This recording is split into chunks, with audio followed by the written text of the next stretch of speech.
আমি হলাম রোহিঙ্গা, এই কারণে আর কি আমার আটকাই দিচ্ছে। কিন্তু সুন্দর বেড়ে গেছে, সুন্দর বেড়ে গেছে কিন্তু শুন ভাই, কিন্তু আমার কার্ডটা আটকাই দিচ্ছে। আটকাই দেওয়ার কারণে আমি এখন হলো সিরিয়ালে দাঁড়াইছি, এই ভাইয়ের কার্ডটা আটকাই দিচ্ছে। আমরা হইলাম ভাই, আমরা এলাম রোহিঙ্গা, আমগুলো ওরা চিনে না, চিনে না বিধায় আমগুলো আটকাই দিছে। আমরা এখন সিরিয়ালে আছি, হয়তো যন্ত্রণা না। এখন আপনার কার্ডটা দিতে দেখি এখন দিতে হইলো, দেখি।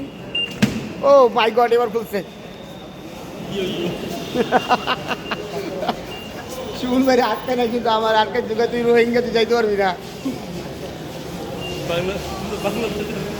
কারণ আমি তো ভাই, আমি নাইজেরিয়ান, তো এই কারণে আর কি, যে বাংলাদেশের ওই মেশিনগুলো আমার চেনে না।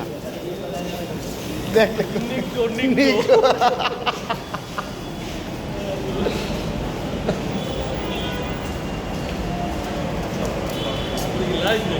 না, ভিডিও করতে ভাই, এটা একটা ব্লগ বানাবো।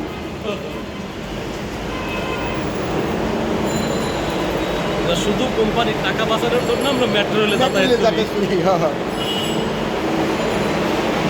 আমরা নিজের টাকায় তো কোনো জায়গায় ভ্রমণ করি না। কারণ কোম্পানি আমাদেরকে একটু ভ্রমণ করার সুযোগ দিচ্ছে, তাই আমরা ভ্রমণ করতেছি। দুই ভাই যাচ্ছি হলো নর্থ সিন্ধি ঘুরতে। ইয়ে